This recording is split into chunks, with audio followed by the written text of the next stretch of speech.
안녕하세요, 권상민입니다. 오늘도 툭 치면 탁 나오는 무역실무 진행해 보겠습니다.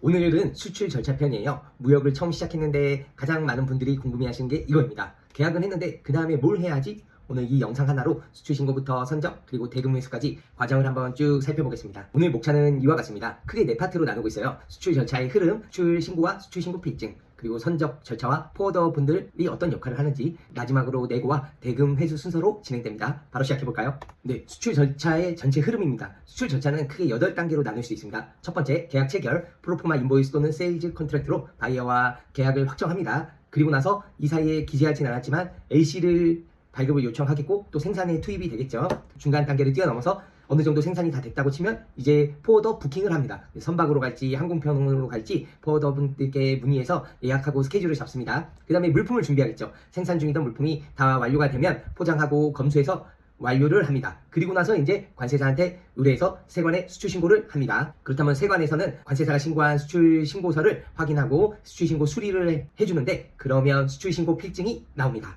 수출 신고 필증이 나오면 우리가 생산하거나 구매한 화물을 내륙 운송해서 CFS 또는 CY로 반입을 합니다. 물품을 항구나 공항으로 이동시키는 거예요. 그리고 물품을 본선에 선적합니다. 선박에 화물을 싣고 나서 이제 저는 포워더로부터 받은 에어웨이빌이나 BL로 운송 서류를 잘 갖춰서 은행에 제출하고 대금을 받습니다. 이 8단계가 수출 전체의 흐름입니다. 즉 여기서 핵심 수출 신고하고 선적하고 내고 대금 회수가 이 핵심 단계라고 볼 수 있어요. 그렇다면 조금 더 들어가서 수출 신고가 뭘까요? 수출 신고란 물품을 외국으로 보내기 전에 세관에 신고하는 절차입니다.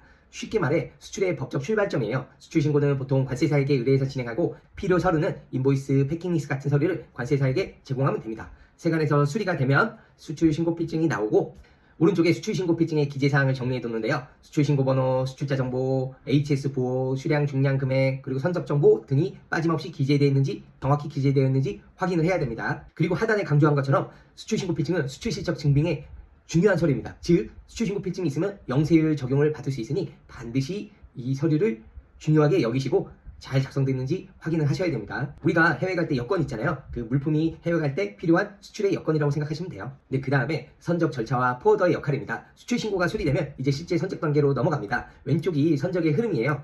수출 신고 수리로 확인하면 내륙 운송 후 공장에서 항구나 공항으로 이동합니다. 그 다음에 CY 또는 CFS에 반입하고 컨테이너 야드에 들어가서 화물을 본선에 선적을 하겠죠. 본선에 선적하고 나면 선화증권, 즉 BL을 발급받습니다. 이 과정에서 포워더가 중요한 역할을 해요. 첫 번째, 선적이나 항공편을 부킹해주고 저희를 대신해서 운송사와 교섭, 공간 확보, 스케줄 조율 등을 해주죠. 그리고 화물이 실리기 전까지의 내륙 운송을 주선해 주시고요. 그리고 선적이 완료되면 BL이나 에어웨이비를 발급해서 수출자인 우리에게 전달해 줍니다. 네, 이제 선적이 완료됐습니다. 그 다음 마지막 단계는 뭐죠? 대금을 받아야 돼요. 내고란 수출자가 선적 후 BL 등의 운송 서류와 함께 LC 거래일 경우 LC 조건에 맞는 서류들을 작성해서 거래은행에 제출하고 대금을 지급받는 절차입니다. 흐름은 이래요. 선적이 완료되면 BL, 인보이스, 패킹리스트 등을 수령하고 내고 서류를 작성해서 LC 조건과 일치 여부를 꼼꼼히 확인합니다. 그 다음에 은행에 서류를 제출하면 매입은행, 즉 돈을 주는 은행에서 제출한 서류를 검토하고요. 검토한 서류에 이상이 없다면 대금을 수출자에게 지급합니다.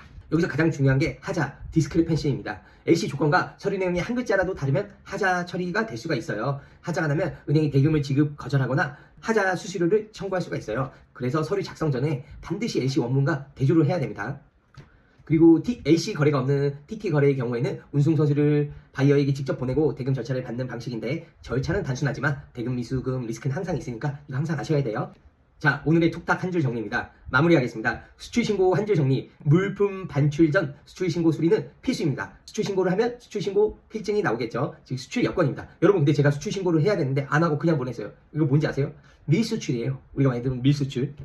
두 번째, 수출신고 수리하면 내륙 운송하고 CY 반입하고 본선 적재하고 그렇고 나서 BL이 취됩니다. 이 흐름을 반드시 알고 가세요. 그 다음에 세 번째, 내고 한 줄 정리. 서류의 정확성이 곧 대금 수령이다. LC 원문과 반드시 대조를 확인해야 됩니다. 그래, 오늘의 툭탁 한 줄 정리. 수출은 계약, 부킹, 신고, 선적, 내고 각 단계의 서류의 정확성이 수출 성공의 핵심입니다.